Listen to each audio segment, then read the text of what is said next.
আসন গ্রহণ করার জন্য অনুরোধ করছি।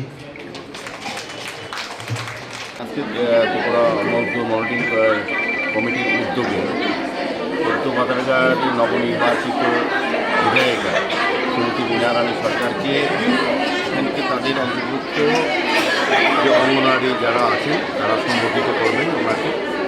পাশাপাশি আগরতলা পৌর নিগমের যে এলাকার যে 26 জন সাফাই কর্মীকে বস্ত্রদান করা হবে এই মনিটরিং সেলের উদ্যোগে। তো আমি খুবই খুশি এবং আনন্দিত।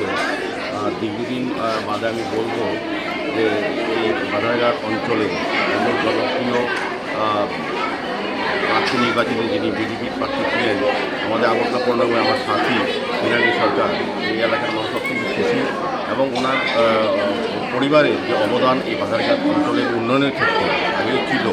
আগামী দিনেও বীণা সরকার এই বাজারঘাট এলাকার জনগণের জন্য কাজ করবেন এবং রাজ্য সরকারের জনকল্যাণমুখী কর্মসূচির সঙ্গে উনি নিজেকে অন্তর্ভুক্ত করে রাজ্যের উন্নয়নকে ত্বরান্বিত করবেন। Thank you. একটু বিশেষ আছে না আমরা আমাদের অতিথিকে ওনাকে আমি খুবই আপ্লুত।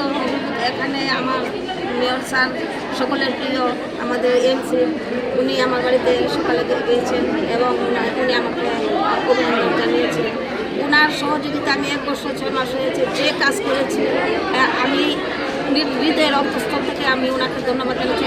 উনি আমার বড় ভাই, তিনি সরকারের সঙ্গে সবসময় আমাদের বাড়িতে যেতেন, আগের আমার পরিচয় আছে। কিন্তু এখন যেভাবে আমরা 1 বছর কাজ করেছি উনি আমাকে অনেক সহযোগিতা করেছেন এবং আমার 37 নম্বর ওয়ার্ডের জন্য আমি কাজ করতে পেরেছি ওনাকে।